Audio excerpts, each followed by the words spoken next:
में विराजमान श्रद्धेय विष्णु जी ने बताई, मैं दोबारा से रिपीट कर देता हूँ। स्वामी जी महाराज को एक बार हमारे जैसे किसी बिजी आदमी ने ये पूछा, हम सब बड़े बिजी लोग हैं जिन्हें दुनिया के बड़े बड़े काम करने के लिए फुर्सत है, लेकिन जो मानव जीवन का असली काम है उसके बारे में ना सोचने की फुर्सत है और ना करने की। तो हमारे जैसे किसी समझदार और बिजी आदमी ने स्वामी जी से पूछा कि महाराज हमारे पास इतना समय नहीं है, कर्म योग, ज्ञान योग, भक्ति योग, ये इतने सारे साधन बताए, जप तप माला, ये सब हमारे पास समय नहीं है, तो ऐसा क्या कर लें कम से कम जिससे कि हमारा दुर्गति ना हो, हमारा काम चल जाए। तो संतों की बात भगवान की बात से ऊपर होती है, उसकी रक्षा वे स्वयं करते हैं। भगवान ने कोई बात नहीं भी कही हो और स्वामी जी जैसे संत यदि अपने श्रीमुख से उसको कह दें, तो ये ताकत मैं संतों से ही पा रहा हूँ, माना कहना नहीं चाहिए। भगवान की भी हिम्मत नहीं है कि वो उस बात को डिनाई कर जाए। तो स्वामी जी महाराज ने कोई मौज में होंगे और संत तो करुणा का सागर हैं, उन्होंने ये बात कही कि यदि तुम ये 5 दिव्य श्लोक भी कर लो प्रतिदिन, तो कम से कम तुम्हारा मनुष्य जन्म तो तुम्हें मिलेगा ही, यानी तुम्हारा पतन नहीं होगा। 84 के चक्कर से हम बच जाएंगे और मनुष्य जन्म में आएंगे, चाहे गरीब आए अमीर आए, लेकिन कम से कम हमें हमारे कल्याण करने का तो अधिकार होगा। भोग योनि तो नहीं मिलेगी, कर्म योनि तो मिलेगी। तो आइए उन्हीं 5 श्लोकों से हम स्टार्ट करते हैं। ये जो 5 दिव्य श्लोक हैं, ये भगवान के अवतार से संबंधित हैं, जो भगवान ने 4थे अध्याय के 6वें श्लोक से और 10वें श्लोक तक कहे हैं, है ना। आप इनको रोजाना करेंगे तो आपको ये याद हो जाएंगे। आप बाथरूम सिंगर हैं तो बाथरूम में नहाते नहाते कर लीजिए, और कहीं समय नहीं मिले तो आपको बस में बैठते हुए कर लीजिए, कभी भी कर लीजिए। दिन में एक बार ये 5 श्लोकों को अवश्य करना चाहिए। आइए पहले भगवान श्री कृष्ण को नमन कर लेते हैं, फिर ये लेते हैं, है ना, जैसे हम करते हैं शुरू में। वसुदेव सुतं देवं कंस चाणूरमर्दनं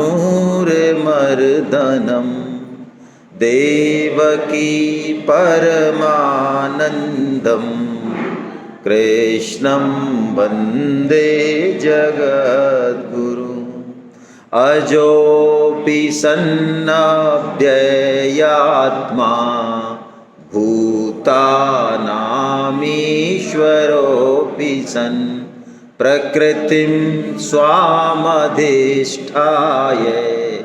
सम्भवाम्यात्ममायया यदा यदा हि धर्मस्य ग्लानिर्भवति भारत अभ्युत्थानमधर्मस्य तदात्मानं सृजाम्यहं परित्राणाय साधूनां विनाशाय च दुष्कृतां धर्म संस्थापनार्थाय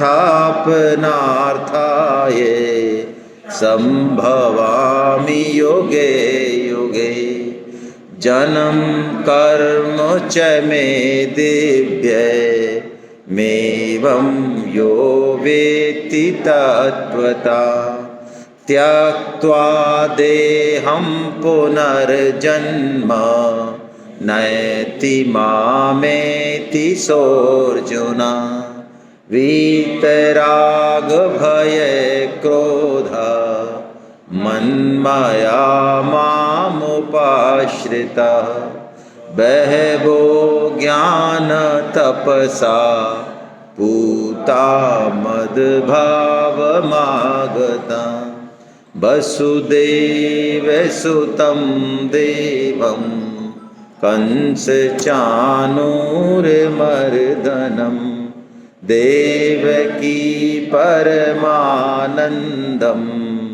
कृष्णं वंदे जगद्गुरु श्री कृष्णं वंदे जगद्गुरुं।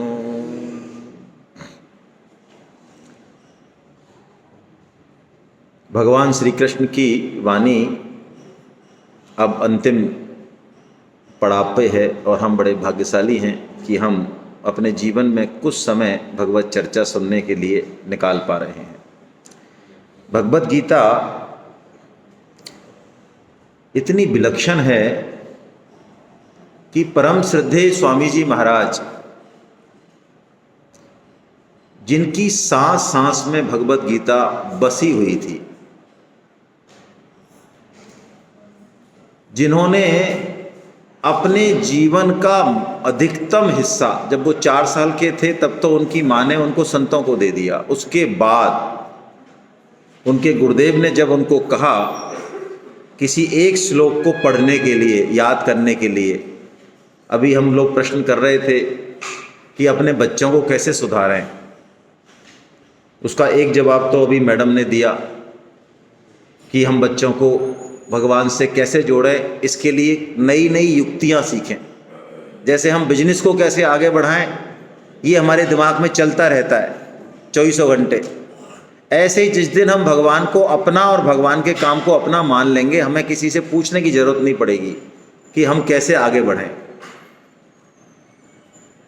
पहले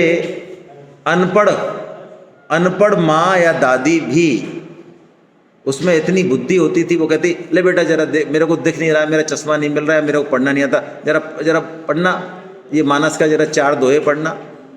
अब वो बच्चा खेलने जा रहा है लेकिन 4 दोहे पढ़ के जा रहा है, कैसे भी पढ़ रहा है, मन से, अनमने मन से, उसकी जवान पे वो दोहे आ रहे हैं, वो कुछ ना कुछ आ रहा है। जब वो पिएगा बचपन से तो उसके अंदर ये चीज़ जाएगी। हम इन चीज़ों को जब इम्पोर्टेंस समझेंगे तब इस तरह की चीज़ें करेंगे। ये हमारे जीवन का दैनिक दिनचर्या का सिस्टम बनना चाहिए। हम धार्मिक भी हो गए तो धर्म का मतलब हमने मान लिया कि भगवान है किसी कोने कुचाले में, उनको 10-5 मिनट जो है कुछ करना है, फेंक फाँक के अगरबत्ती वगैरह, और बस बहुत है इतना धार्मिक होना। बड़ा दुख होता है, बहुत सारे लोग कहते हैं गीता प्रेस की वजह से गीता घर घर में है, घर घर में है, इसमें कोई दो राय नहीं है। गीता प्रेस नहीं होती तो हम तो इतने अक्षम लोग हैं, हमें नहीं पता हमारे पुराणों के नाम क्या हैं, हमें नहीं पता हमारे उपनिषदों में क्या लिखा हुआ, कुछ नहीं पता हमें। आज हम 50 रुपये में ले आते हैं। ये गीता प्रेस का ऐसा ऋण है हमारे ऊपर कि हम अपनी खाल नचवा देना तब भी हम उसको चुका नहीं सकते। हम, हमारे पिताश्री, हमारे पिताश्री के पिताश्री, हमारी 3-3, 4-4 पीढ़ियाँ उस चीज़ को, उस एहसान को महसूस कर रही हैं, जी रही हैं उस पर। तो जीवन में ऐसा कैसे उसको सुंदर बनाएं हम, इससे बढ़िया गीता से बढ़िया कोई दूसरा कोई इसका उपाय है नहीं। सब चीज़ों का समाधान गीता में है। स्वामी जी महाराज ने जब पहला श्लोक याद किया तो उनको ऐसा लगा कि भगवत गीता उनके कंठ में है। उनके गुरुदेव ने कहा तुम यदि ये श्लोक याद करोगे तो तुम्हें कुछ बेर देंगे मीठे। 4 साल के थे तो परम श्रद्धेय स्वामी जी महाराज, हालांकि इस तरह की चीज़ों को बताते नहीं हैं लेकिन साथ रहते हैं लोग, उन संतों से सुनने को मिल जाती हैं। तो उन्होंने कहा जब मैंने पहला श्लोक पढ़ा, शायद 15.6 था, मुझे याद नहीं है, 15.6 ही होना चाहिए, तो स्वामी जी ने को ऐसा लगा कि ये श्लोक तो मुझे पहले से याद है।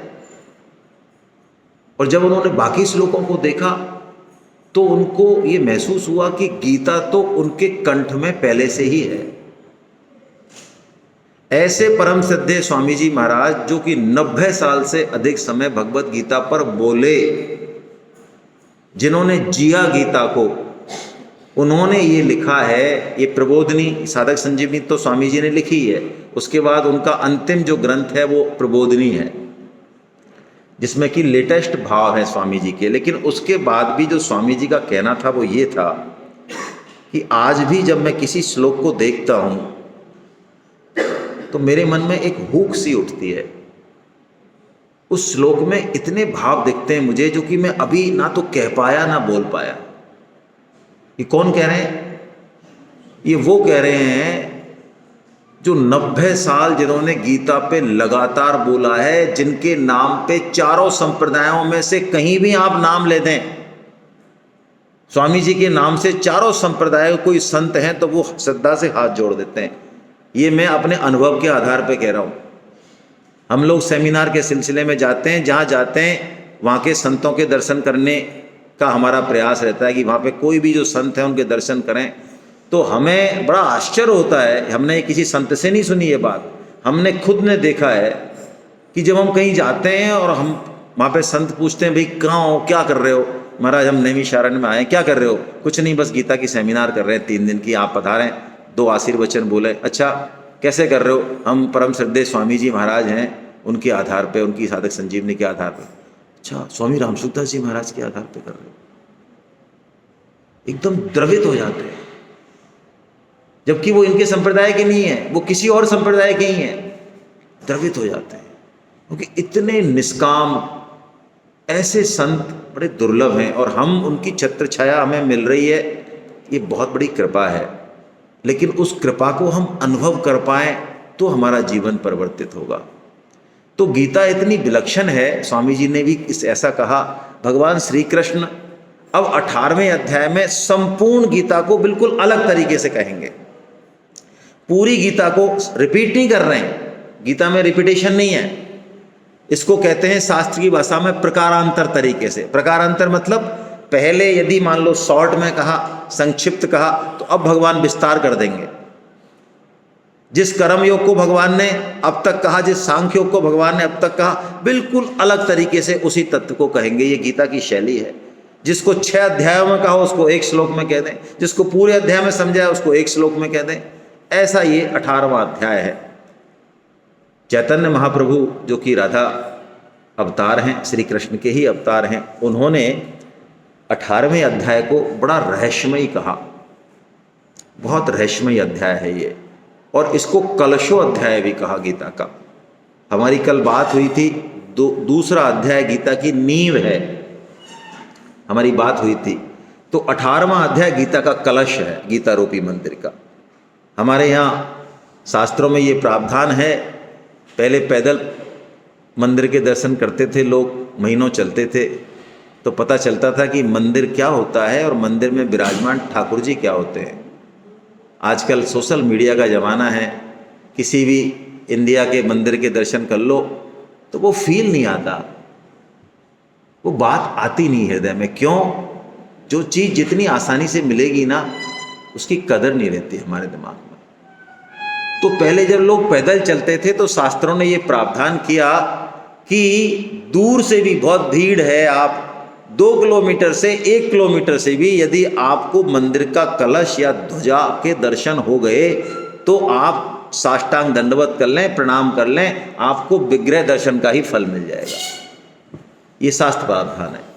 तो कल किसी वजह से हम नहीं जो है यहाँ अटेंड कर पाए, या फिजिकली अटेंड थे और मेंटली नहीं थे, ऐसा भी हो सकता है। खाना ज़्यादा खा लिया हो तो नींद आ गई हो, तो कोई बात नहीं। अब हम पूरे तन मन धन से जो है इस 18वें अध्याय पे फोकस कर लें। पूरी गीता भगवान इस 18वें अध्याय में पुनः कह रहे हैं, है ना। क्या है 18वां अध्याय?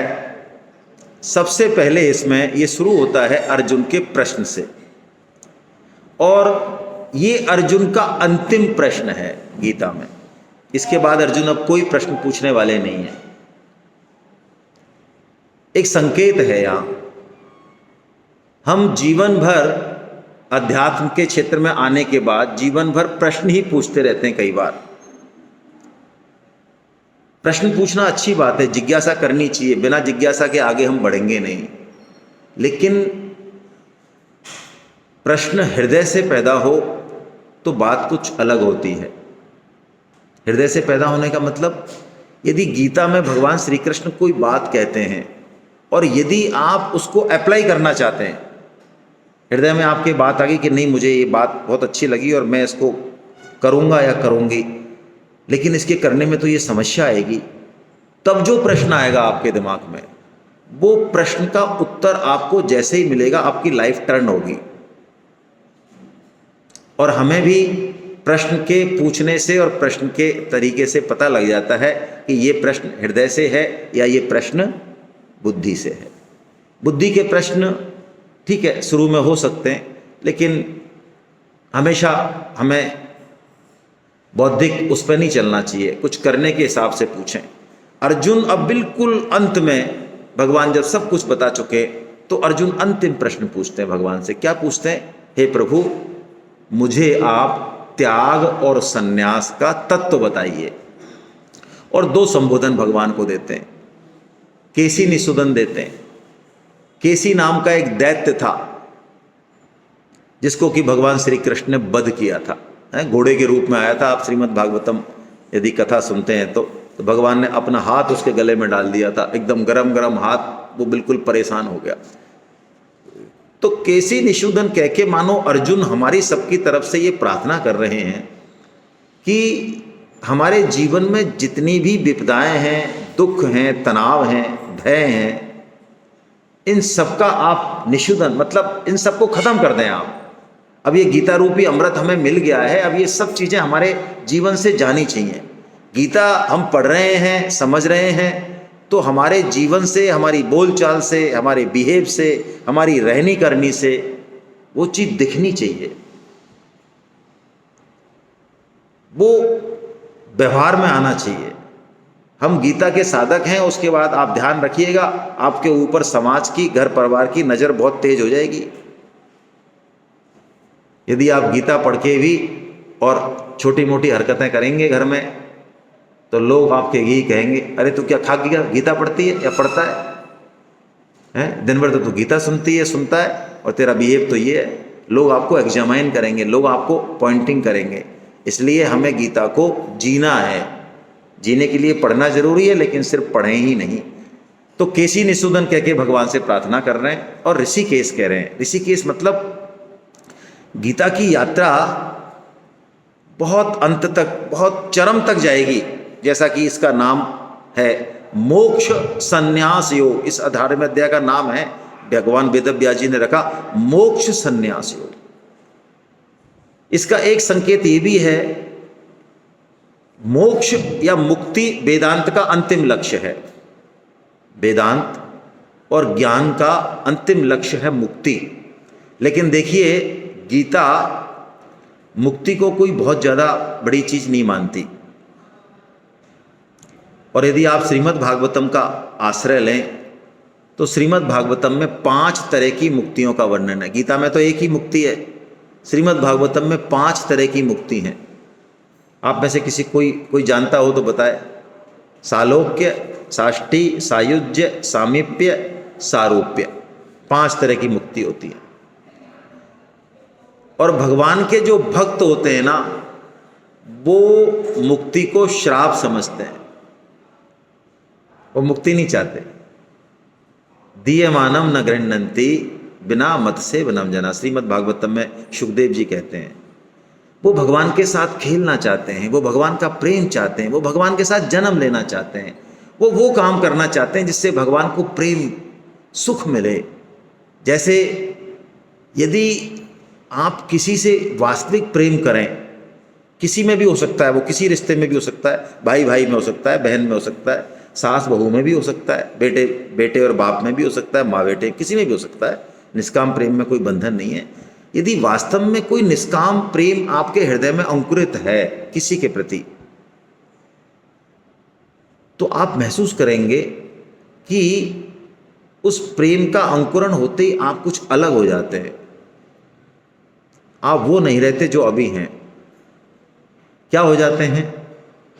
आपके मन में ये बात आएगी निष्काम प्रेम होते ही कि मैं ऐसा क्या करूं कि जिससे मैं प्रेम करता हूं उसको अधिकतम सुख हो। अब उस अधिकतम सुख के लिए आपको कष्ट सहना पड़े, वो कष्ट भी आपको कष्ट नहीं लगेगा। प्रेम में केंद्र जो है, वो जो आपका इष्ट है उसका सुख है। श्रीमद् भागवतम में इस मंत्र को कहा, जो गोपियों का मंत्र है, तत्सुख सुखित्वम, यानी जिससे जो मेरा प्रिय है, जो मेरा प्रिय है, श्रेय है, जो मेरा इष्ट है, उसको सुख कैसे मिले, इसके लिए मेरा पूरा जीवन है। और काम ये प्रेम का उल्टा है। काम में क्या होगा, मुझे कैसे सुख मिले, ये पत्नी ये मेरे काम आ जाए, ये दुनिया ये मेरे काम आ जाए, ये सारी चीज़ें ये मेरे काम आ जाए, ये मेरा पोषण करें, मेरे अहम का पोषण करें, बस ये मेरे लिए हों। ये जितना मेरे लिए काम करेंगे उतने ही ये मेरे प्रिय हैं, जिस दिन नहीं होंगे उस दिन खत्म। ये काम है। गीता का जो अंतिम लक्ष्य है वो मुक्ति नहीं है, वो प्रेम है। और हम जैसे भी हों, एक बात हम सब महसूस करते होंगे, हम सब में दो इच्छा हैं, एक ही इच्छा है पर वो दो रूपों में है, ऐसा मान लें। ये सबके अंदर है, ऐसा हो ही नहीं सकता कि किसी के अंदर ना हो, क्योंकि हम सब भगवान के अंश हैं। भगवान सत चित और आनंद स्वरूप है, तो हम भी सत चित और आनंद स्वरूप हैं ही। महसूस नहीं हो रहा है वो अलग बात है। हम सब क्या चाहते हैं, हम चाहते हैं कि हम किसी से प्रेम करें, और किसी से प्रेम ही नहीं करें, कोई हमसे भी प्रेम करे, कोई हमसे निष्काम प्रेम करे, कोई हमारी केयर करे, कोई ऐसा हो जिस पे हम न्यौछावर हो जाएं। ये एक उच्चतम स्तर तक पहुंचने की इच्छा है प्रेम की। ये जो राधा और कृष्ण हैं ये दो नहीं हैं, ये एक ही हैं। ये इसी प्रेम का आदान प्रदान करने के लिए दो हैं, नहीं तो ये एक ही हैं। भक्ति एक होके दो हो जाती है। क्योंकि दो क्यों हो जाती है? जिससे कि प्रेम का आदान प्रदान हो सके। ज्ञान में द्वैत होता है, वो एक हो जाता है, अद्वैत हो जाता है। अहम ब्रह्मास्मि सोहम तत्त्वमसि। तो ये भक्ति की विलक्षणता है। और गीता का जो चरम है, जो परम श्रद्धेय स्वामी जी महाराज कहते हैं, गीता का चरम प्रेम है, शरणागति है। मैंने आपसे सुबह भी बात की, लोग गीता पे टीका लिखते हैं और उसकी नाक को तोड़ मरोड़ के कोई कर्म पे ले जाता है, कोई ज्ञान पे ले जाता है, कोई किस पे ले जाता है। ले जाए, गीता में त्रिवेणी है ये तो सब, लेकिन गीता का जो चरम है वो यही प्रेम और शरणागति है। और ये जो अध्याय है, ये जो 18वां अध्याय है, ये हमें यहीं पे ले जा रहा है, जिसका कि नाम है मोक्ष संन्यास योग, जहाँ मुक्ति का भी संन्यास हो जाए। तो अर्जुन का प्रश्न है, त्याग और संन्यास में क्या तत्व है? तो देखिए, त्याग और संन्यास में मूल तत्व त्याग ही है। संन्यास को भी कहा सम्यक न्यासय से संन्यास है, जिसका अच्छी तरह से त्याग कर दिया जाए वही संन्यास है। गीता किसी देश भेष या किसी आश्रम को संन्यास नहीं मानती। गीता बहुत विलक्षण है। गीता बहुत मानसिक और आध्यात्मिक स्तर पे बात करती है। बाहरी चीज़ें इंपॉर्टेंट हैं, लेकिन गीता को अपील नहीं करती ज़्यादा। तो चाहे कर्मयोग हो चाहे ज्ञान योग हो, किसी में अहमता को छोड़ने की बात है तो किसी में ममता को छोड़ने की बात है। बात यही है मूल में, क्या हम त्याग करने के लिए तैयार हैं? मुझे बहुत अच्छा लगा इस बिटिया का, क्योंकि हम लोग, बिटिया ने जो बोला, ज़्यादातर हमारे सामने इस तरह के लोग होते हैं जिन्होंने पूरी ज़िंदगी जी ली होती है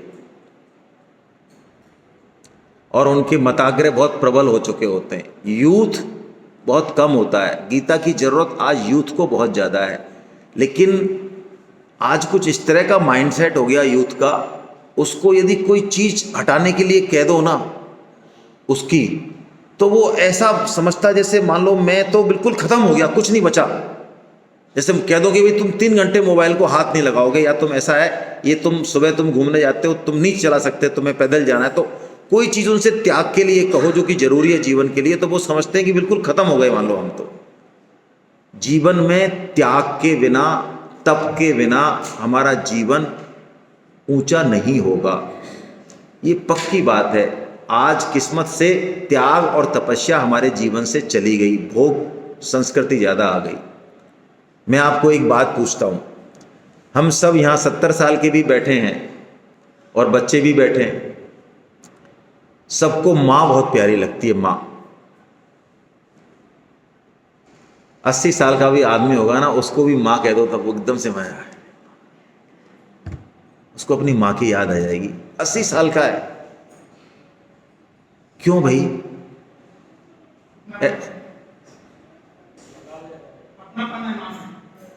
देखिए, माँ जिसको देने का सुख पता चल जाए ना,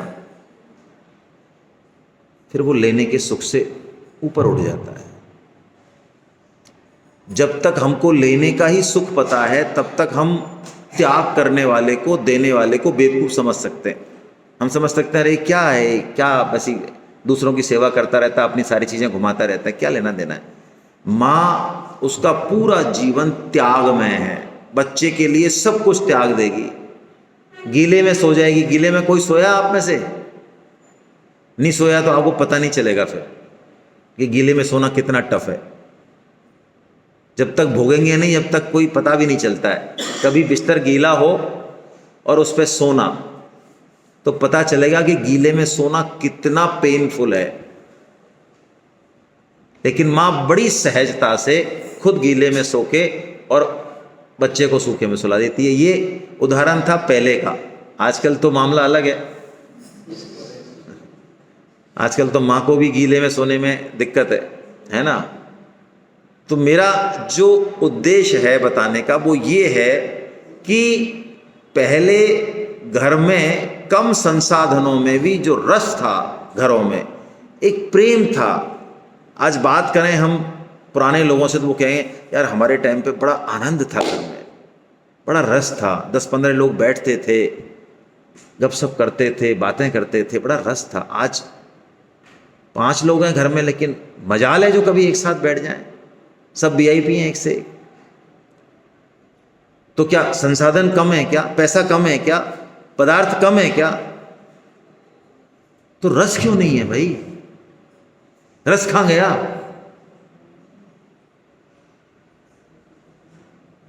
रस आता है, कोई है उस घर में पहले जो जल रहा है, लगातार लगातार जल रहा है, रात और दिन जल रहा है, बिना किसी मान बढ़ाई के चुपचाप लगा हुआ है कि कैसे दूसरों को सुख मिल जाए। हो सकता है कोई दादी हो, कोई माँ हो, कोई पिता हो, कोई है जिसको खुद कुछ मिले ना मिले, बस दूसरों को कैसे कुछ मिल जाए, इसमें वो लगा हुआ है, लगातार रात और दिन लगा हुआ है। हो सकता है 30 साल लगे, 40 साल लगातार लगा हुआ है। ये त्याग से वो रस मिलता है, वो आनंद मिलता है। अभी हम लोग सब खाऊं खाऊं करने वाले हैं। तुम कुआं में जाओ, हमको मिल जाए सब, बढ़िया से बढ़िया घर की चीज हमें चाहिए, बढ़िया से बढ़िया हर चीज हमें चाहिए। तुम्हें मिले, कुआं में जाओ, हमारी तरफ से हमें क्या लेना देना है, हम कमाने वाले हैं। और फिर हम चाहें कि रस मिले, आनंद मिले। यदि पदार्थों में आनंद होता, पैसों में आनंद होता, तो फिर बात ही क्या थी। ये त्याग और संन्यास, इसे जीवन का गहना बनाए। जितना भी है हमारे पास, गीता की बहुत स्पष्ट घोषणा है। कोई ये ना कहे मेरे पास तो 2 ही रोटी का जुगाड़ है। हाँ तो ठीक है, जितना भी है उसमें से 1 शेयर समाज का है, परिवार का है, दूसरों का है, हमारा है ही नहीं। और इसीलिए भगवान अब कहते हैं, बड़ी स्पष्ट बात कहते हैं, ये 3 काम हम सबको करने चाहिए। यज्ञ दान तप कर्म न त्याज्यम कार्यमेव तत्। यज्ञो दानम तपश्चैव पावनानि मनीषिणां। क्या कह रहे हैं भगवान? यज्ञ, तप और दान, ये हमारे अंतःकरण को शुद्ध करते हैं। वाह! हम दिन रात भोग में लगे रहें, इंद्रिय संयम करें नहीं, जचे जब सोएं, जचे जब उठें, जचे जो खाएं, और हम कहें कि हमारी गीता श्लोक पढ़ते ही हमारी समझ में बैठ जाए। कहाँ से बैठ जाएगी? गीता शब्दों में नहीं छिपी हुई है, गीता कहीं और है। यज्ञ, तप और दान, ये 3 चीज सबको करनी है, गरीब से गरीब को भी और अमीर से अमीर। यज्ञ क्या है? गीता का यज्ञ है अपनी ड्यूटी। मैं स्टूडेंट हूं, मेरी ड्यूटी क्या है? मैं पढ़ाई करूं अच्छे से। मैं पुत्र हूं, मेरी ड्यूटी क्या है? मैं माता पिता का आज्ञा का पालन करूं, मेरी घर में पोजीशन देखूं, मेरी कहाँ जरूरत है मैं अपना काम करूं। मैं जो हूं, मैं स्त्री हूं, मैं पुरुष हूं, मैं क्या हूं? कर्तव्य निर्धारित होता है अहमता से। आप जब जो हैं वही आपका कर्तव्य है। आप मनुष्य हैं तो आपका कर्तव्य डिसाइडेड है। आप मनुष्य हैं क्या? हाँ हैं तो कर्तव्य है, और मनुष्य नहीं है, पशु है तो ठीक है, okay, eat drink and merry, मस्त रहो, खाओ पियो मौज करो, क्या रखा है। यज्ञ, सबसे पहले यज्ञ, ये सृष्टि यज्ञ में है।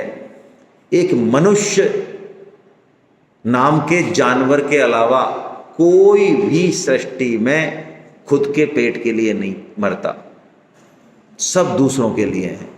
एक मनुष्य ही एक ऐसा जानवर है जो सबको भोगना चाहता है। नदी, पहाड़, पशु, पक्षी, प्रकृति, जो कुछ है सृष्टि में, जो कुछ तिन्मात्र से लेके अनंत तक, सब कुछ यज्ञ के लिए है, और यज्ञ में आहुति दे ही रहे हैं वो। एक मनुष्य से अपेक्षा है बस ये यज्ञ। तप, तप बात हो गई हमारी। तप का मतलब है, देखिए तप से आप समझेंगे एक टांग पे खड़े हो जाएं, हैं, कोई ऐसा घोर करें कि बस दुनिया करे वाह साहब क्या तप करते हो आप यार, गजब है आपका तो मामला। ये आसुरी तप है, गीता मना करती है इसको। तप के बाद यदि आप ये देखें कि हमें लोग देख रहे हैं, हमें मान बढ़ाई मिल रही है कि नहीं मिल रही है, इसका मतलब हम गलत ट्रैक पे हैं। परम श्रद्धेय स्वामी जी महाराज तप की बहुत सिंपल परिभाषा बताते हैं। हमारे जीवन में हम चाहें चाहे ना चाहें प्रतिकूल परिस्थिति आती ही है, आती है ना, मान अपमान आते हैं ना। तो जो प्रतिकूल परिस्थिति आई, हमने नहीं बुलाई, आई, बुलाना नहीं है, आई, उसको प्रसन्नता पूर्वक सहन करना। प्रसन्नता पूर्वक मतलब उसमें भगवान को क्या देना? धन्यवाद देना, थैंक यू बोलना है, हिम्मत, तितिक्षा सहन करना, और ये थोड़ी सी आगे की बात है, भगवान को धन्यवाद बोलना। क्योंकि अभी हमारे समझ में नहीं आएगी कि ये प्रतिकूल परिस्थिति हमारे लिए बड़ी कल्याणकारी, अभी समझ में नहीं आएगा, संभव नहीं है। बेटे के एक शिशु जिसके पीछे फोड़ा हो गया और मां उसको पकड़ के और डॉक्टर से उस पर कट लगवा रही है, उस समय उस बच्चे को कोई समझाए कि देख बेटा ये मां है ना बहुत बढ़िया काम कर रही है, समझ में आ जाएगी उसके। वो क्या बढ़िया काम कर रही है, मेरे सारा कटा दिया, मेरी तो हालत खराब हो रही है, खून निकल रहे, छोड़ो मेरे को। छोड़ेंगे तो सारी टांग काटनी पड़ेगी, मवाद फैल जाएगी चारों तरफ। ऐसे ही भगवान हमें जीवन में कई बार बुरी तरह से थप्पड़ आते हैं हमारे जीवन में, ऐसा लगता है कि सब कुछ खत्म है, कुछ नहीं है, ये सब फर्जी है मामला, इतना दुख, हम भक्ति कर रहे हैं, इतना दुख जीवन में। उस समय भगवान को ये विश्वास रखें और धन्यवाद दें, प्रभु तू जो कर रहा है वो बढ़िया है, अच्छा है। ये तप है। इसका मतलब ये नहीं है कि प्रतिकूल परिस्थिति का सामना नहीं करें, ये नहीं कह रही है गीता, ध्यान रखें। आप अकेले फंस जाएं और पता चले कि गड़बड़ है मामला तो डर जाएं ना, मुकाबला करें, पूरा प्रत्युत्तर दें। डरपोक बनने की जरूरत नहीं है। गीता सुनने के बाद अर्जुन कोई हाथ जोड़ के कौरवों को जंगल नहीं गए थे, उठाया था और युद्ध किया था उसने। हम धार्मिक होने का मतलब अहिंसा समझ लेते हैं ना, अहिंसा के लिए हिंसा भी जरूरी है यदि वो धर्म सम्मत है। तो ये तप है जो जीवन में आना चाहिए। और दान, दान का क्या मतलब? दान का क्या मतलब बताइए भाई, कुछ तो बोले। देना, अच्छा दान देने के बाद आपके मन में क्या फीलिंग रहती है? हैं? आनंद रहता है। भाई हमको तो याद आता है कहीं कोई 21,000 रुपये की रसीद लिखवा ले जबरदस्ती, मान लो 51,000 की, तो घर जाके टेंशन रहती है कि यार 51 दे आए, 21 में भी काम चल जाता, और 21 दे के आए तो सोचते हैं यार 11 ही दे देते, फालतू ही दे आए इनको वैसे ही। दान शेयरिंग है वो हिस्सा जो प्रकृति का है, औरों का है, और जो हमारे पास है, हमारा नहीं है, वो जिसका है वो उसी को ही दिया जाता है। स्वामी जी महाराज कहते हैं यदि आपके सिर पे कर्जा हो बैंक का, आपने लोन लिया है घर बनाने के लिए 20 लाख का, और जिस दिन कर्जा चुके चांदनी, उस दिन कैसा लगता है? हमारे अच्छा लगता है, चांदनी कह रही एकदम बढ़िया लगता है, आज तो कर्जा चुक गया, लास्ट किस्त गई हमारी। यदि दान देके अंदर ऐसी फीलिंग आ जाए,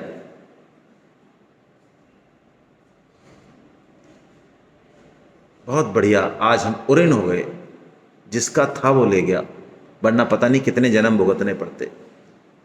जिस दिन ऐसी फीलिंग आए वो दान है। गौतम बुद्ध जब मठ का निर्माण कर रहे थे तो चादर बिछी हुई थी, तो एक बुढ़िया आई लाठी टेकते हुए, सूत काटती थी, कोई महीनों की कमाई हुई 1 रुपया उसकी, मात्र 1 रुपया, वो उसने गौतम बुद्ध को जो है दी अपने हाथों से। तो गौतम बुद्ध एकदम द्रवित हो गए, माता तुम्हारे इस ऋण को मैं कभी चुका नहीं पाऊंगा, तुमने आज मुझे खरीद लिया। बड़ा उन्होंने एकदम, उनकी भंगिमा बदल गई।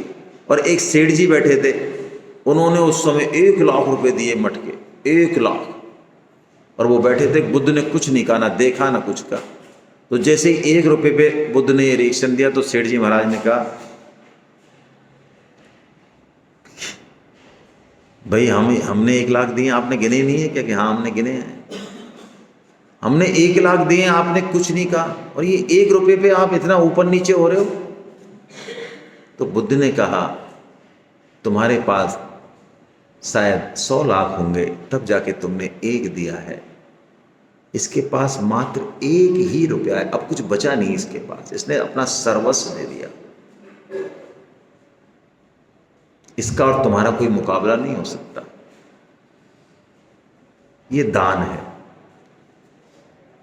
हमें अवश्य अपनी आमदनी का एक हिस्सा दान देना चाहिए, 10% दान देना चाहिए, है ना। अब भगवान इसके बाद 3 गुणों के आधार पे ज्ञान, कर्म, बुद्धि, धृति और सुख की बात करते हैं। ज्ञान 3 तरह के, राजस ज्ञान, ये मैं हूं, ये आप हैं, सबकी आत्मा अलग अलग है, ये हम सबका ज्ञान है, ये राजस है। सात्विक ज्ञान क्या है? मेरी आत्मा और सबकी आत्मा एक है, ये सात्विक ज्ञान है। कर्म, निष्काम कर्म, बिना फल की इच्छा के, बिना कर्म की आसक्ति के, एक भगवान की प्रसन्नता के लिए जो किया जाए वो सात्विक कर्म है।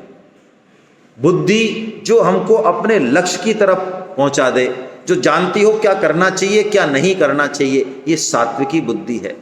जो जाने ही नहीं क्या जीवन है, क्या लक्ष्य है, लग जाए ऐसे ही कुछ भी काम करने में, वो राजसी बुद्धि है। जो फल की इच्छा के लिए काम करे वो राजसी है। हम अपनी बुद्धि को, अपने ज्ञान को, अपने कर्म को, सबको सात्विकी बनाएं। आपके पास जो गीता की किताब है इसको देखें, भगवान ने जो श्लोक बोले हैं उनको सबको ठीक से देखें घर जाके, कैसा सात्विकी होता है, कैसा राजसी होता है, कैसा तामसी होता है। ये सब की चर्चा करते हुए भगवान अंत में सुख पर पहुंचते हैं। 3 तरह के सुख बताते हैं। मैं सुख की चर्चा इसलिए डिटेल में कर रहा हूं कि हमको जो बंधन है ना हमारे जीवन में, वो ये सुख ही है। यदि हमने इस एक चीज को ठीक कर लिया ना, सुख को, तो हमारा ज्ञान, कर्म, हमारा धृति, बुद्धि सब ठीक हो जाएंगी, ऑटोमेटिक ठीक हो जाएंगी। क्यों? हम सबको राजस सुख लेने की आदत पड़ी हुई है। राजस सुख मतलब हम अपनी इंद्रियों को तृप्त करना चाहते हैं रात और दिन। राजस सुख का मतलब हम विषय सुख भोगना चाहते हैं। समझ रहे नहीं समझ रहे आप? राजस सुख, आपके चेहरे से ऐसा लग रहा है जैसे मैं कोई अलग ही भाषा में बात कर रहा हूं। नहीं तो फिर मैं कुछ और समझाऊं। राजस सुख का मतलब है यही खाने पीने में ध्यान, जीभ का चटोरापन, आंखों को व्हाट्सअप चाहिए, उधर पेपर चाहिए, नए नए सैर सपाटे चाहिए, घूमना चाहिए, है ना। जो आलतू फालतू के काम हैं पतन करने वाले, उन सब में हमें सुख मिल रहा है। तो भगवान कहते हैं ये सुख प्रारंभ में अमृत की तरह लगता है, लेकिन परिणाम में विष की तरह लगता है। और स्वामी जी तो कहते हैं विष नहीं, ये विष से भी खतरनाक है। क्यों? विष तो आप खाएंगे तो मर जाएंगे, और क्या होगा। लेकिन ये जो राजस सुख लेने का जो हमारा अभ्यास है ना, अभ्यास, ये हमारे अगले जन्म में भी बना रहता है। हमको वहां पे भी ये भक्ति नहीं करने देता, सत्संग नहीं करने देता। हम में से कई लोग कहते हैं ना हमारा मन नहीं लगता माला करने में, क्या करें, ना गीता सुनने में मन लगता, नींद आती है वहाँ पे। मैं तो कहता हूँ आप में से कोई अनिद्रा का रोगी हो, कई ऐसे रोगी होते हैं डॉक्टर खूब पैसा खर्च करते हैं, 10, 20, 50 हज़ार, बेचारे डॉक्टर कुछ नहीं करते हैं उनको। मैं उनको कहता हूँ हमको 1500 रुपये दो, हम सुला देंगे उसको यहाँ। हमारे यहाँ ऐसी बढ़िया खर्राटे उड़ते हैं लोगों के, गारंटी हम सुला देंगे। हम गीता का एक अध्याय सुनाएंगे, सो जाएगा वो।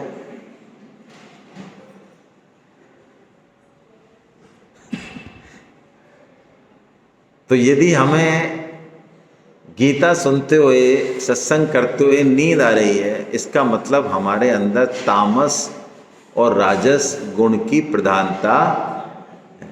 या तो ये है, या फिर मित्तल साहब को उम्मीद थी कि ये एक एक रसगुल्ले खाएंगे, गुलाब जामुन खाएंगे, हमने लेकिन 4-4, 5-5 ठूसे हैं। या फिर ये है जो लंच करते हैं हम, तो उम्मीद थी कि हम तरीके से करेंगे, लेकिन हमने कुछ ज़्यादा ही तरीके से कर लिया है, तब नींद आएगी। तो सुख जो है ना, इस सुख को चेंज करें। राजस सुख में सुख नहीं है, ये विष की तरह है। और ये बात हमको महसूस भी होती है। आप देखें, आपकी कोई प्रिय डाइट है, मान लो सपोज आपको रसगुल्ला पसंद है। तेरे को पसंद है बेटा? पूर्वा पसंद है, रसगुल्ला पसंद है पूर्वा। तो पूर्वा को मान लो हम रसगुल्ले ले आए 2 किलो, बढ़िया वाले, जहाँ के भी प्रसिद्ध हैं, उड़ीसा के ही प्रसिद्ध हैं, हमारे बीकानेर में भी प्रसिद्ध हैं। तो इसको मैं 10 रसगुल्ले तो ये पहले ही खा जाएगी क्योंकि पसंद है। फिर मैं इसको 4-5 और खिला दूंगा, बेटा खा ले, ये तो बहुत अच्छी चीज़ है। फिर इसकी सहेली आएगी, वो इसको 2 और खिला देगी। फिर कोई इसका एक आएगा, वो भी इसको 1 खिला देगा। उसके बाद इसको कोई कहेगी तू रसगुल्ला खा ले पूर्वा, तो कहती नाम मत ले देना वरना मैं सारी निकाल दूंगी भी तुम्हारे सामने। ये राजस सुख है। ये शुरू में कैसा लगता है? अमृत की तरह, लेकिन ये परिणाम में विष की तरह। लेकिन सात्विक सुख जो है ना, अब देखिए समझिए बात, सात्विक सुख में अभ्यास से रमण होता है। क्या मतलब?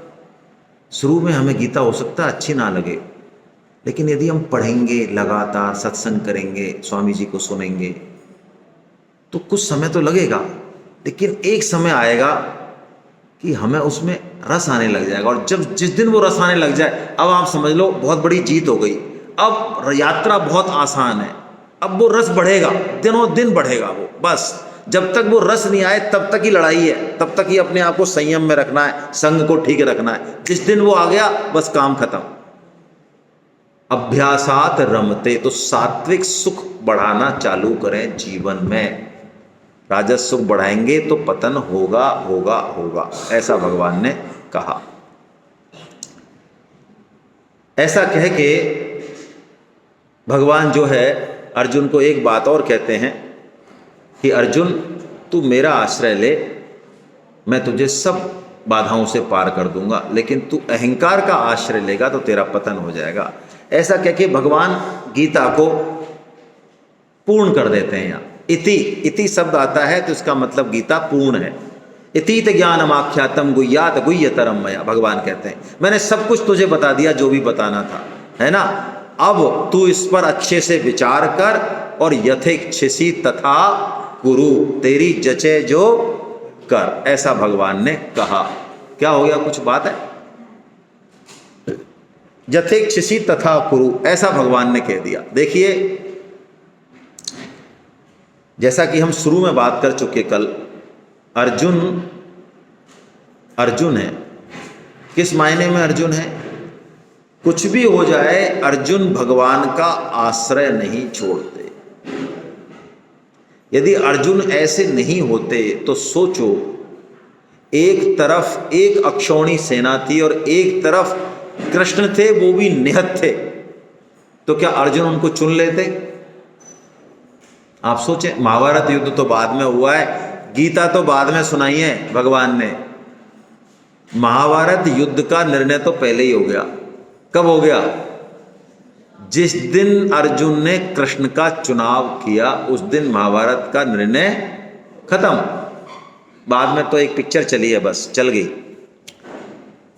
अर्जुन सब कुछ सहन कर सकते हैं, लेकिन कृष्ण का वियोग सहन नहीं कर सकते। और भगवान हम सबके ऊपर इतने कृपालु हैं कि जब हम सीधे तरीकों से नहीं मानते ना, जब सीधी उंगली से घी नहीं निकलता, तो उंगली को क्या करना पड़ता है? टेढ़ा करना पड़ता है। भक्त के लिए भगवान उंगली को टेढ़ा भी करते हैं। तो अर्जुन हमारी तरह ऐसे बैठा है पूरी गीता में, यूं जैसे हम बैठे हैं ना, सब कोई हाँ नहीं कर रहा कि हाँ कर्मयोग करूंगा, ना तो हाँ करे ना करे, भक्ति योग करेगा ना करे ना हाँ करे, ऐसे बैठा है जैसे हम बैठे हैं, जैसे पूर्वा बैठी है यूं।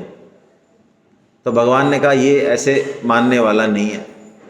तो भगवान ने क्या किया? अब मैंने तेरे को जो कहना है वो कह दिया, अब तेरी इच्छा हो जो, एक तरह से भाई तेरी इच्छा हो जो कर। इसका मतलब एक तरह से भगवान ने अर्जुन का त्याग कर दिया। भगवान ने नहीं करा त्याग, अर्जुन ने ऐसा समझा कि अरे भगवान इतनी तरीके से मेरे को समझा रहे हैं, इतना सब कुछ बताया, मैं कैसा हूँ, मैंने कुछ भी भगवान की बात को जो है जवाब नहीं दिया, तो भगवान ने मानो मेरा त्याग कर दिया कि तू तेरी इच्छा हो जैसा कर। अब अर्जुन के आंखों से अश्रु बह रहे हैं, हाथ जोड़ रहे हैं, वो मुंह से कुछ बोल निकल नहीं रहा उनका, बिल्कुल भगवान के शरणागत हो गए वो। हे प्रभु, आप मेरा त्याग कर देंगे तो फिर मैं जाऊंगा कहाँ? हैं? जैसे कि लक्ष्मण जी कहते हैं, नाथ हैं, नाथ स्वामी, क्या है वो दुआ कि आप मेरे स्वामी हैं और मैं आपका दास हूं। यदि आप ही मुझे त्याग कर दें तो प्रभु फिर तो मेरा तो बस ही क्या है, मैं कहाँ जाऊंगा बताइए। जब ऐसा लक्ष्मण जी कहते हैं तो भगवान श्री राम कहते हैं ठीक है जाओ, माता सुमित्रा से आज्ञा लेके आओ। ऐसा भाव अर्जुन का है। जब ऐसा भाव होता है ना, जब साधक पूरी तरह से भगवान पे आश्रित हो जाता है, तब भगवान वो बात कहेंगे जो अब तक उन्होंने नहीं कही। अंतिम से अंतिम बात गीता की वो भगवान अब कहते हैं। क्या कहते हैं? सर्वधर्मान परित्यज्य मामेकं शरणं व्रज अहं त्वां सर्व पापेभ्यो मोक्षयिष्यामि मां शुचा। देखिए ये शब्द इतना प्यारा है। श्री कृष्ण भगवान सब योग बताने के बाद कहते हैं तू क्यों चिंता करता है, मैं हूं ना। सर्वधर्मान, तू छोड़ क्या करना है और क्या नहीं करना, अरे मैं कह रहा हूं वो करना। मेरी आज्ञा के अलावा इससे ऊंचा धर्म और है कौन? ये लौकिक धर्म सबको त्याग, सर्वधर्मान परित्यज्य, ये ऐसी अवस्था है, ये बहुत ऊंची अवस्था है। जो शरणागत होता है उसके लिए लौकिक विधि निषेध या धर्म कोई मायने नहीं रखते। मैं आपसे पूछता हूं, गोपियों के पति थे, भाई थे, सास ससुर थे, जब भगवान श्री कृष्ण बंसी वादन करते, वेणु वादन करते, तो उनको पता नहीं रहता कि हम कब तो घर से निकली और कब कृष्ण के पास पहुंच गए। अब उनसे कोई कहे अरे भाई तुम्हारे तो पति देव हैं, तुम यहाँ कहाँ जंगल में घूम रही हो रात को, हैं? ये कौन सा धर्म है तुम्हारा? अरे कोई क्या कहे, खुद भगवान श्री कृष्ण कह रहे हैं उनसे। पहले तो उनको बुला लिया बंसी बुला के, और फिर पूछ रहे हैं अरे भाई रात के 12 बज रहे हैं, तुम यहाँ कहाँ घूम रही हो, अपने अपने पतियों के पास जाओ। आप भागवतम पढ़े, वहाँ भगवान ऐसा कहते हैं। गोपियाँ जो कि भगवान की प्रेमी और ज्ञानी भक्त हैं, वो ऐसा जवाब देती हैं भगवान को कि भगवान श्री कृष्ण की चिड़ी चुप हो जाती है, एक शब्द नहीं बोल पाते भगवान। वो कहती हैं प्रभु बात तो आपकी ठीक है, पर पहले ये तो बताओ पति शब्द का मतलब क्या होता है? पति कौन है? पतेति त्राण इति पति, जो रक्षा कर सके सारी दुखों से, तनावों से, भयंकर बीमारियों से, वो पति। ये पति हैं? ये खुद की रक्षा नहीं कर सकते, बुढ़ापे से, बीमारी से, ये पति हैं क्या? अरे हम सब प्राणी मात्र के पति वास्तविक हो कौन? तुमने तो घोषणा करके आए गीता में कि मैं हूं सबका। तो हम अपने पति के पास आइए, बताओ, और किसके पास जाएं? भगवान ने कान पकड़ लिए, अरे गलती हुई भाई, क्या जवाब देंगे भगवान? तो परम धर्म के लिए लौकिक धर्म कोई मायने नहीं रखता। भगवान श्री राम ने लक्ष्मण जी को क्या उपदेश दिया? बात हुई थी कि माताएं बीमार हैं, दशरथ जी पिताश्री हैं नहीं, शत्रुघ्न और भरत गए हुए हैं, लक्ष्मण तुम यहीं रहो, राज्य संभालो अयोध्या का। सही बात है ना? हम अपने दिमाग से सोचे तो सही है ना? लक्ष्मण जी को क्या करना चाहिए था? अयोध्या में रहना चाहिए था। लेकिन लक्ष्मण जी अनन्य शरणागत हैं भगवान श्री कृष्ण, भगवान श्री राम के अनन्य हैं। वो कह देते हैं महाराज ये धर्म और नीति, ये उपदेश आप जो है उनको दो जो इसके योग्य हैं। मैं तो छोटा सा बच्चा हूँ, मेरे से ये धर्म का पहाड़ कहाँ उठेगा? मंदराचल पर्वत है, आपने तो उठा लिया था उंगली पे, हमसे उठेगा क्या महाराज? हम तो आपकी शरण में, इसलिए आपके साथ ही चलेंगे। जय हो। भगवान वही बात कह रहे हैं, सर्व धर्मान अपरित्यज्य। तू क्या चिंता करता है अर्जुन? पाप लगेगा, इतने सारे क्षत्रियों को मारूंगा, कुछ नहीं, पाप ताप कुछ नहीं लगता, पाप क्रिया से लगता ही नहीं। अहम त्वाम सर्व पापेभ्यो, वाह क्या बात है, मैं तुझे सारे पापों से मुक्त कर दूंगा, तू मेरी शरण में आ जा। और ये वो 3 श्लोक जिन पे चर्चा हमारी हो चुकी है। परम श्रद्धेय सेठ जी महाराज को नमन, जो गीता प्रेस के संस्थापक हैं, श्री जयदयाल जी गोविंदका साहब। जब उन्होंने इन 2 श्लोक को देखा तो कारक पुरुष महापुरुष कैसे होते हैं, हम भी पढ़ते हैं इनको। उन्होंने जब पढ़ा तो गीता प्रेस का खाका खींच गया उनके दिमाग में। वो संस्था खड़ी की जो आज विश्व में जिसका कोई सानी नहीं। मैं किसी की बुराई नहीं कर रहा हूं, लेकिन धर्म के क्षेत्र में ऐसी बड़ी बड़ी संस्थाएं हैं जो दुर्भाग्य से धर्म का प्रचार तो कर रही हैं, लेकिन 100 रुपये की चीज़ को 500 रुपये में देती हैं। वो गीता प्रेस का ये साहस है आज भी कि वो 500 रुपये की चीज़ को आज भी 100 रुपये की देती है। कैसे देती है वो भगवान जाने। तो यहाँ जो बात कह रहे हैं भगवान, ये वो काम कर रहे हैं कि कर्म योग नहीं आए, ज्ञान योग नहीं आए, भक्ति योग नहीं आए। अरे गीता का प्रचार तो कर सकते हैं हम। सबके फ़ोन में, किसी का फ़ोन ऐसा नहीं होगा जिसमें 100-200 नंबर से ज़्यादा नहीं होंगे कॉन्टैक्ट्स हैं। फ़ोन में जो कॉन्टैक्ट्स नंबर हैं सबके पास 100-200 500 तो होंगे ही। हाँ, तो बस जितने नंबर हैं उनमें से मैक्सिमम्स को गीता से जोड़ना है। और करना क्या है हमको? यही तो प्रयास करना है। ये गीता प्रचार है। इससे सबसे ज़्यादा प्रसन्न होते हैं ठाकुर जी, खुद कह रहे हैं वो। उससे ज़्यादा प्रिय ना तो कोई हुआ ना होगा। तो हम और सब चीज़, बहुत अच्छी बात है महाराज, लेकिन मैं एक चीज़ ऐड करना चाहता हूँ। हमारा अनुभव है व्हाट्सएप से हम प्रचार तो करें लेकिन उम्मीद ज़्यादा नहीं करें।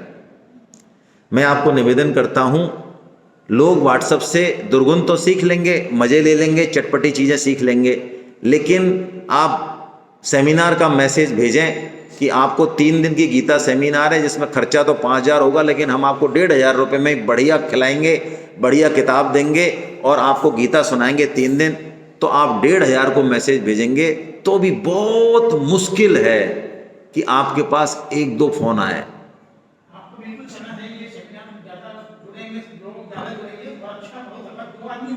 हाँ, हम क्या करना चाहिए, हमें जो हमारा अनुभव है इस क्षेत्र में, हम व्हाट्सएप का यूज अवश्य करें, लेकिन हम व्यक्तिगत संपर्क करें, फ़ोन करें। गीता ऐसी चीज़ नहीं है जो व्हाट्सएप से लोग उसको नहीं करते हैं, हमें पता है। आप फ़ोन कीजिए, उनको प्रेशराइज कीजिए, उनको समझाइए, उनको प्यार कीजिए। यदि प्रेशर कर सकते हैं तो प्रेशर कीजिए, तब जाके आदमी गीता में आता है। लाने का काम है, एक बार आ गया फिर गीता काम करेगी, फिर हमारा कोई काम नहीं है। तो लेकिन ये काम करना अवश्य है।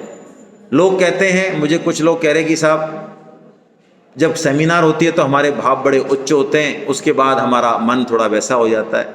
होगा ही भाई। क्या सेमिनार के बाद आप गीता प्रचार लगातार करते हैं क्या? आप कोई प्रण लेते हैं क्या कि मैं 2 फोन तो डेली करूंगा, 3 फोन तो करूंगा, 5 तो करूंगा, कहीं भी फंक्शन में जाऊंगा तो गीता की बात करूंगा, मैं ट्रेन में बैठा हूं तो गीता की बात करूंगा? क्या ऐसा प्रण लेते हैं? आप लेके देखिए, फिर देखिए आपके मन में क्या बात होती है। यही करना है, असली काम यही है। गीता का पंडित नहीं बनना है। पंडित भगवान को प्यारे नहीं है। बहुत हैं पंडित तो, गीता के श्लोकों को कंठस्थ करने वाले, उस पर भाषण देने वाले गणे ही पंडित हैं। और यदि भगवान से प्रेम नहीं है तो मैं बहुत स्पष्ट और चुभने वाली बात कह रहा हूं, इन पंडितों का तो नाश होगा। ज्ञानी का जितना पतन होता है उतना सामान्य आदमी का पतन नहीं होता है, वाचिक ज्ञानी का। तो भगवान ने यहां अपनी बात कही और एक लास्ट बात कही भगवान ने, और नीचे आ गए, गीता प्रचार से भी नीचे आ गए। क्या कह रहे हैं? कोई श्रद्धा से सुन भी ले, वाह क्या बात है, सुन भी ले तो भी वो शुभ लोगों को प्राप्त होगा। यानी हम जो यहां 2 दिन सुन रहे हैं ये कोई सामान्य काम नहीं है, इसका भी बहुत प्रभाव है। सुनने से वो बात हमारे दिमाग में, हमारे अंतःकरण में बैठती है, फिर हमारे व्यवहार को चेंज करती। कई लोग कहते हैं क्या हुआ गीता पढ़ने से, व्यवहार में लाना चाहिए, व्यवहार में। हमारे पढ़े लिखे लोग, क्योंकि मेरा काम पड़ता है पढ़े लिखे अफसरों से, हैं बड़े बड़े सरकारी अफसरों से, उनके फंडे बड़े क्लियर हैं। क्या होता है पढ़ने से? व्यवहार में आना चाहिए। तो काका जी तुमको ये भी पता है क्या लिख रहा है गीता में? व्यवहार में कहाँ से आ जाएगा? पहले पढ़ो तो सही। पढ़ने के बाद व्यवहार में नहीं आए, ये संभव है क्या? आप यहाँ दिन भर बैठे पूरे चित्त से, पूरे मन से, श्रद्धा से, और जो बात आपके दिल में उतनी, क्या वो व्यवहार में नहीं आएंगी? अपने आप आएंगी। ये टेक्निक्स हैं, फालतू की कुरीतियाँ हैं। पढ़ने से क्या होगा? नहीं, पढ़ने से बहुत कुछ होता है। अब अर्जुन से प्रश्न पूछते हैं भगवान कि भाई अर्जुन तेरे कुछ समझ में आया? अब अर्जुन बोलता है। ये जो श्लोक है ये भी हमें इसी बात की तरफ इशारा कर रहा है, गीता प्रचार की तरफ। और ये श्लोक में अर्जुन वो बात कहते हैं कि इसको सुनने के बाद भगवान कुछ भी नहीं बोलेंगे, बिल्कुल चुप, जरूरत ही नहीं है। अर्जुन को जहाँ पहुंचाना था वहां पहुंचा दिया, बात खत्म। इस श्लोक में वो हाइट है जो हम सब ले सकते हैं, जो लेनी ही चाहिए। कौन सी हाइट? लास्ट। पहले तो देखिए अर्जुन क्या कह रहा है। अर्जुन कह रहा है नष्टो मोह स्मृतिर्लब्ध्वा, मेरा मोह नष्ट हो गया और मुझे स्मृति प्राप्त हो गई। स्मृति मतलब मैं केवल भगवान का हूं। मैं जो समझ रहा था कि मैं फन्ने खा हूं, मैं फलाना खा हूं, ये मैं ये नहीं हूं। मैं स्त्री हूं, मैं पुरुष हूं ना। हम हैं कौन असली? हम भगवान के हैं। ये है स्मृति। ये नॉलेज नहीं है, ये स्मृति है। जैसे अब मैं उदाहरण देता हूँ, मुझे इससे अच्छा उदाहरण मिलता नहीं और ढूंढ रहा हूँ मैं। कभी आपने हिंदी फिल्म देखी है पुरानी? उसमें 2 भाई बिछुड़ जाते हैं, फिर वो आपस में लड़ते हैं, 20-25 साल बाद घूसे घूसे मारते हैं आपस में। फिर वो उसकी कमीज फट जाती है, फिर उसमें से वो चिन्ह निकलता है, राज चिन्ह, उधर उसकी फटती है। अरे तू मेरा भाई है भाई। तो बताओ अब ये इसका भाई है, इसमें कितना टाइम लगा जानने में? कोई टाइम लगा? कोई गीता पढ़नी पड़ी? 1 सेकंड में याद आ गया कि ये तो मेरा भाई है। ऐसे अर्जुन कह रहे हैं मुझे पता चल गया कि मैं कौन हूं। अब तक मैं क्या समझ रहा था अपने आप को। वाह, स्मृति लब्धा। कैसे प्राप्त हुई आपको स्मृति? त्वत्प्रसादात् मयच्युता, हे प्रभु आपकी महसूस करें इसको। अब देखिए जो अर्जुन बात कह रहा है, हमारा मोह नष्ट हो गया कि नहीं हुआ, इसकी पहचान क्या है? अर्जुन कह रहा है करिष्ये वचनम तवा, मैं वो करूंगा जो आप कहेंगे। यदि आप कहेंगे कि मैं गीता प्रचार से सबसे ज्यादा खुश हूं तो मैं गीता प्रचार करूंगा। फिर मैं बुद्धि नहीं लगाऊंगा कि नहीं नहीं पहले मैं गीता पढ़ूंगा, मैं समझूंगा, तभी तो मैं गीता प्रचार करूंगा। भगवान ने ये कहा कि तू पहले पढ़ना, फिर समझना, फिर गीता प्रचार करना, ऐसा कहा। भगवान ने कहा तू गीता प्रचार करना, बस तो मैं करूंगा। और भगवान में किसी दिन मेरे कान में कह देंगे तू गीता प्रचार कल से बंद कर दे, तो मैं नहीं करूंगा। मैं क्यों करूंगा? करिष्ये वचनम तवा, मैं आपकी आज्ञा का पालन करूंगा। आज्ञा सम न सुसाहिब सेवा, सबसे बड़ी सेवा यही है। अब संजय के रोंगटे खड़े हो रहे हैं भगवान की कृपा का अनुभव करके, रो रहे हैं संजय, उनका रोम रोम धन्यवाद से ज्ञापित है। ऐसा धन्यवाद हमारे जीवन में भी आना चाहिए। जो संजय के ऊपर कृपा है, जो अर्जुन के ऊपर कृपा है, क्या हमारे ऊपर नहीं? अर्जुन को तो भगवान ने दोबारा गीता सुनाई भी नहीं थी, अब महाभारत पढ़ लें। और हम चाहें तो 2 बार 3 बार 10 बार गीता पढ़ सकते हैं। कितनी बड़ी कृपा है। तो क्या हम महसूस कर रहे हैं? अर्जुन के तो रोंगटे खड़े हैं, इसके संजय के तो रोंगटे खड़े हैं। देखिए आप व्यास जी को याद कर रहे हैं, मेरे गुरुदेव की कैसी कृपा है, भगवान श्री कृष्ण की कृपा है। मैं सीधा ये संवाद सुन रहा हूं और हमें स्वामी जी की वाणी मिल रही है, सेठ जी की वाणी मिल रही है। हम उस कृपा को अनुभव तो करें भाई। हम इस समय VIP हैं, VIP, VVIP हैं बल्कि मैं तो कहूं। कलयुग में होते हुए ऐसे समय आए हैं जब त्रिदेव हमारे साथ हैं, सेठ जी, भाई जी, और इस कृपा को अनुभव करें। और इस कृपा को अनुभव करके संजय अंतिम श्लोक बोलते हैं। क्या कहते हैं? यत्र योगेश्वरो कृष्णो यत्र पार्थो धनुर्धरा तत्र श्रीर्विजयो भूतिर् ध्रुवा नीतिर्मतिर्मम। यत्र योगेश्वरो कृष्ण, जहाँ योगेश्वर कृष्ण हैं और जहाँ गांडीवधारी अर्जुन हैं, वहीं श्री है, विजय है, भूति है और अचल नीति। 4 चीजें कह दी। देखिए धर्म क्या है, ये बड़ा कठिन सवाल है। धर्मस्य तत्वम निहितम गुहाया महाजनो ये न गतस्य पंथा है। ये कहा युधिष्ठिर ने कि धर्म का तत्व किसी गुफा में छुपा है। इसलिए जो महाजन यानी जो महापुरुष जो कर गए, जैसे चल गए, हमें चल देना चाहिए उसके पीछे। महाभारत में युद्ध के नियम बनाए गए थे भगवान श्री कृष्ण की उपस्थिति में। उन सब नियमों में से अधिकांश नियमों को भगवान श्री कृष्ण ने ध्वस्त किया। आप समझें, बहुत गहरी बात कह रहा हूं मैं। द्रोणाचार्य का वध नियम से हुआ, भीष्म जी का वध, दुर्योधन का वध, जयद्रथ का वध, कर्ण का वध। बोलो, 5 में किसका मुख्य रोल है? भगवान श्री कृष्ण का। भगवान श्री कृष्ण ना हो तो इनमें से किसी एक का भी वध अर्जुन नहीं कर सकते, भीम नहीं कर सकते। क्या मतलब है इसका? ये तो ये कह रहे हैं संजय तो कि जो श्री कृष्ण कह दें, जो श्री कृष्ण कर दें, वही अटल नीति है। नीति धर्म एक ही बात है। हम लोग महाभारत पढ़ के कहते हैं अरे कृष्ण ने ये बड़ा बुरा काम किया भाई, द्रोणाचार्य जी को मरवा दिया। देखिए धर्म वो जो श्री कृष्ण कह दें। क्यों? धर्म के प्रभु भगवान श्री कृष्ण हैं, उनकी आज्ञा पालन और उन्होंने जो किया उससे बढ़ के कोई धर्म नहीं है। हम जो धर्म की परिभाषाएं लगाते हैं, धर्म वो जो धर्म की संस्थापना करे, भगवान अच्छी तरह से स्थापना करते हैं और उन स्तंभों को ढहाते हैं जो अधर्म के पक्ष में हैं, चाहे उसके लिए उनको अपने बनाए हुए नियम तोड़ने पड़े। भीष्म, द्रोण यदि अधर्म के पक्ष में है तो भगवान ढहा देते हैं उनको। ऐसा धर्म है भगवान का। 56 करोड़ यदुवंशी जो उनके पुत्र हैं, पौत्र हैं, उनके भाई हैं, यदि वो भी अधर्म के पक्ष में है, भगवान सबकी गर्दन कटवा देते हैं। वो धर्म है।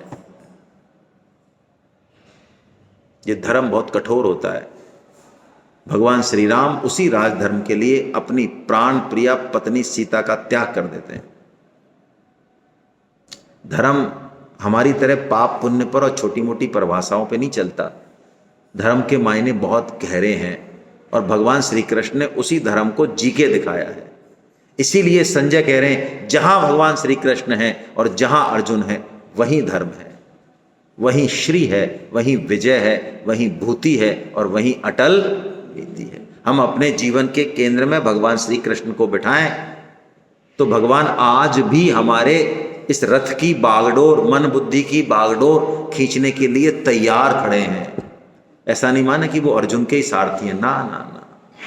प्राणी मात्र के प्रति भगवान की करुणा और कृपा अपार है, कोई भेद नहीं है वहां। आप समझते हो भैया अर्जुन के तो दोस्त थे, हमारे पास क्यों आएंगे? ना ना ना। जो भगवान को पुकारेगा, जो भगवान को बुलाएगा, उसके पास वो है। आज भी यदि हम सच्चे मन से भगवान से प्रार्थना करें, हे प्रभु मेरे को कुछ समझ में नहीं आ रहा है, मैं फंस गया हूं इस परिस्थिति में, मेरी मन बुद्धि को आप डोर संभालो, मुझे रास्ता दो, मुझे दिखाओ मुझे क्या करना है। आपको आश्चर्य होगा, भगवान श्री कृष्ण किसी न किसी रूप में, साक्षात हो तो साक्षात, किसी परिस्थिति के रूप में आपको मार्गदर्शन देंगे। क्या आप लेने के लिए तैयार हैं?